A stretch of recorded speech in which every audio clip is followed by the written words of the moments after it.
জানিয়ে দিব এই মুহূর্তে পাওয়া সর্বশেষ বাংলা সংবাদ। শুরুতেই শিরোনাম। বাংলাদেশের নতুন যাত্রা সফল করতে বিদেশি বন্ধুদের সহযোগিতা কামনা ডক্টর ইউনূসের। পরেই জানিয়ে দিব প্রশাসনিক কার্যক্রমে ধীর গতিতে উদ্বেগ বিএনপির স্থায়ী কমিটির। এছাড়াও জানিয়ে দিব সাইফুজ্জামানের সম্পত্তি জব্দ করে বাংলাদেশের জনগণের কাছে ফেরত পাঠাতে ব্রিটিশ এমপির চিঠি। এছাড়াও থাকবে অবিলম্বে প্রশাসনকে প্রেতাত্মা মুক্ত করতে হবে, অন্যথায় কঠিন হুঁশিয়ারি প্রিন্সের। এবং সর্বশেষ জানিয়ে দিব চাঁদাবাজ চক্রের হাত থেকে পরিবহন সেক্টর বাঁচাতে হবে জিএম কাদেরের মন্তব্য। এতক্ষণ শুনছিলেন সংবাদ শিরোনাম, এবারে বিস্তারিত।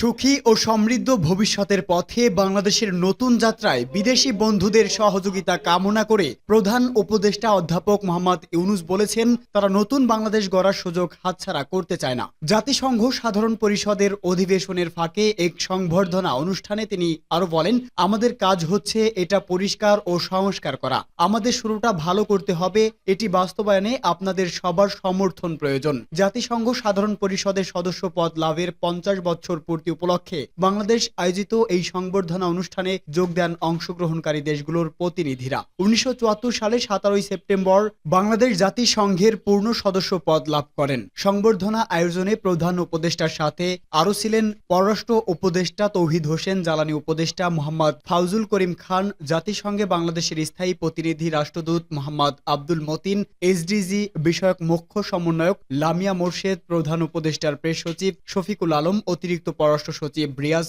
হামিদুল্লাহ, উপ প্রেস সচিব আবুল কালাম আজাদ মজুমদার ও অপূর্ব জাহাঙ্গীর। অধ্যাপক ইউনূসের সাথে আলোকচিত্র লেখক, কিউরেটর ও অ্যাক্টিভিস্ট শহীদুল আলম শিক্ষার্থীদের নেতৃত্বাধীন গণ অভ্যুত্থানের ঘটনাগুলো নিয়ে লেখা দুটি বইয়ের মোড়ক উন্মোচন করেন। শিক্ষার্থীদের আত্মত্যাগের কথা স্মরণ করে অধ্যাপক ইউনূস বলেন, গোটা জাতি আজ ঐক্যবদ্ধ।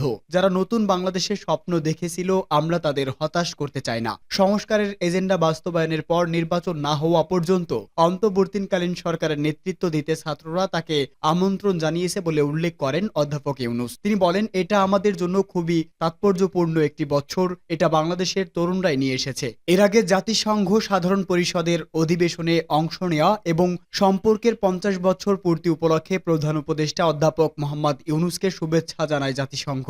প্রশাসনিক কার্যক্রমে ধীর গতিতে উদ্বেগ বিএনপির স্থায়ী কমিটি। অন্তর্বর্তী সরকারের প্রশাসনিক কার্যক্রমে ধীর গতি এবং খাগড়াছড়ি ও রাঙামাটি সহ দেশের বিভিন্ন স্থানে সাম্প্রতিক ঘটনায় উদ্বেগ প্রকাশ করেছে বিএনপির জাতীয় স্থায়ী কমিটি। দলটির নির্ধারক পরিষদ মনে করেন, শেখ হাসিনা সরকারের বিদায় হলেও জনগণ এখনো গণতন্ত্র উত্তরণের পথ নির্দেশ পায়নি। রাজনৈতিক দলগুলোর সঙ্গে অন্তর্বর্তী সরকারের নিবিড় যোগাযোগ গড়ে উঠে চিকিৎসক, আইনজীবী, ব্যবসায়ী সহ পেশাজীবীদের সঙ্গেও সরকারের আলোচনা। বিএনপির নীতি নির্ধারণী পরিষদ স্থায়ী কমিটি সভা হয়। সভায় এই বিষয়গুলো ছাড়াও শিক্ষাঙ্গনের ছাত্র রাজনীতি, ইউনিয়ন জননিধিদের অপসারণ, পার্বত্য চট্টগ্রামে হঠাৎ করে অস্থিরতা সৃষ্টি নিয়ে সদস্যরা আলোচনা করেন বলে জানা গেছে। বিএনপির ভারপ্রাপ্ত চেয়ারম্যান তারেক রহমানের সভাপতিত্বে অনুষ্ঠিত সভায় মহাসচিব মির্জা ফখরুল ইসলাম আলমগীর, স্থায়ী কমিটি সদস্যকার মোশাররফ হোসেন, জমির উদ্দিন সরকার, মির্জা আব্বাস, গয়েশ্বর চন্দ্র রায়, আব্দুল মঈন খান ও এজেটেম জাহিদ হোসেন অংশ করেন। সভায় উপস্থিত সূত্রগুলো জানিয়েছে, অন্তর্বর্তী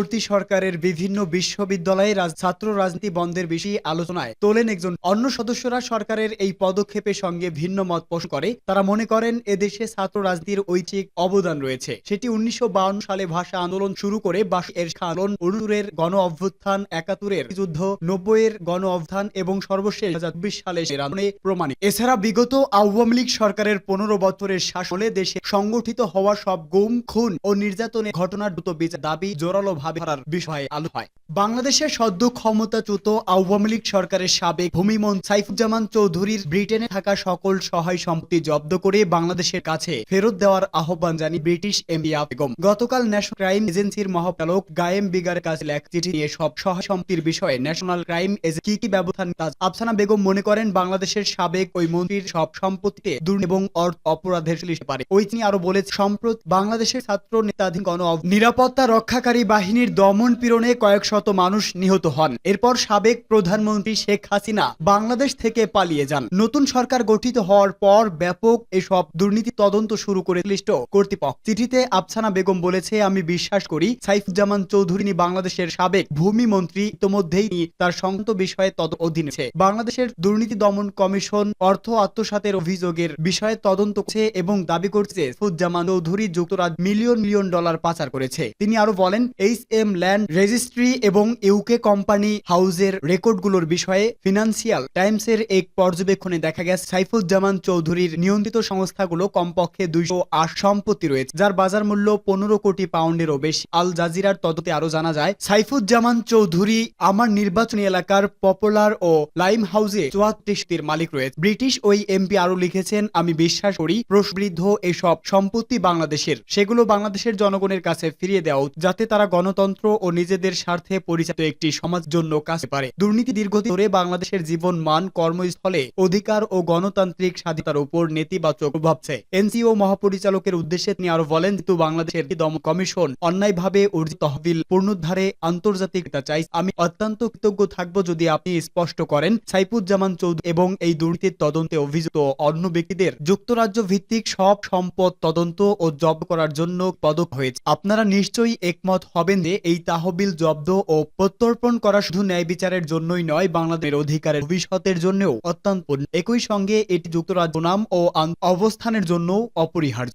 অবিলম্বে প্রশাসনকে প্রেতাত্মা মুক্ত করতে হবে বলছে প্রিন্স। বিএনপির যুগ্ম মহাসচিব সৈয়দ ইমরান সালে প্রিন্স বলেছে, কেন্দ্র থেকে তৃণমূল প্রশ্নে আওয়ামী লীগ প্রেতাত্মারা পতিত স্বৈরাচার পুনর্বাসনের ষড়যন্ত্র করছে। তিনি অবিলম্বে প্রশাসনকে আওয়ামী প্রেতাত্মা মুক্ত করার জন্য অন্তর্বর্তী সরকারের প্রতি আহ্বান জানিয়ে বলেন, এরা স্বৈরাচার মুক্ত পরিবেশ ও গণতন্ত্রের পথে অভিযাত্রা নস্যাৎ করার চক্রান্ত লিপ্ত রয়েছে। ময়মনসিংহের হালুয়াঘাটে নেতাকর্মীদের সঙ্গে মত বিনিময়কালে সব কথা বলেন। সৈয়দ ইমরান সালে প্রিন্স নেতাকর্মীদের প্রতি আওয়ামী পেতাদের ষড়যন্ত্র সতর্ক থাকার আহ্বান নিয়ে বলেন, হাজার হাজার ছাত্র জনতার রক্তে যারা বেইমানি করবে তাদের প্রতিরোধ করতে হবে। প্রশাসন আওয়ামী মুক্ত করতে ধীর গতির ঘোষণা করে তিনি বলেন, আওয়ামী আমলে প্রশাসকদের চরমভাবে আওয়ামীকরণ করা হয়েছিল। তাদের বহাল রেখে ছাত্র গণবিপ্লবের আকাঙ্ক্ষা বাস্তবায়ন করা যাবে না, বরং এরা পদে পদে বাড়ছে। তিনি অবিলম্বে প্রশাসনে আওয়ামী স্বৈরাচারের বেনিফিশিয়ারি ছাত্র গণহত্যার সহযোগী, এরা বহাল থাকলে অন্তর্বর্তী সরকার ব্যর্থ হতে বাধ্য।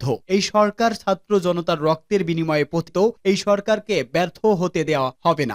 জাতীয় পার্টির চেয়ারম্যান GM কাদের বলেছে, চাঁদাবাজ চক্রের হাত থেকে পরিবহন বাঁচাতে হবে। পরিবহন মালিক শ্রমিকদের বাঁচাতে এখনই উদ্যোগ নিতে হবে। পরিবহন মালিকদের দাবি, সড়কের চাঁদার জন্য পরিবহনের ভাড়া বেড়ে যায়। পরিবহন ড্রাইভার ও হেল্পার নিয়োগ দেয় শ্রমিক মালিকদের কর্তৃত্বে না। কেউ প্রতিবাদ করলে তার জীবন পূর্ণ হয়ে ওঠে। বর্তমান রাজনৈতিক পরিস্থিতিতে পরিবহন মালিক শ্রমিকদের চাঁদাবাজ চক্রের মুক্তি দিতে হবে। পরিবহন সেক্টরের সংস্কারও জরুরি হয়ে পড়েছে। জাতীয় পার্টি চেয়ারম্যান কার্যালয়ে মিলনায়তনে জাতীয় মোটর শ্রমিক পার্টির সঙ্গে মতবিনিময় প্রধান অতিথির বক্তৃতায় কথা বলেন। GM কাদের বলেন, শেখ হাসিনা আল্লাহর রহমত, এদেশে ছাত্র জনতা গুলি সামনে বুক পেতে দিয়ে স্বৈরাচার হাসিনার পথ নিচ্ছে। বাংলাদেশের ইতিহাসে এত বড় আন্দোলনের নজির নেই। আন্দোলনে এত নির্যাতন আর হত্যার ইতিহাস নেই।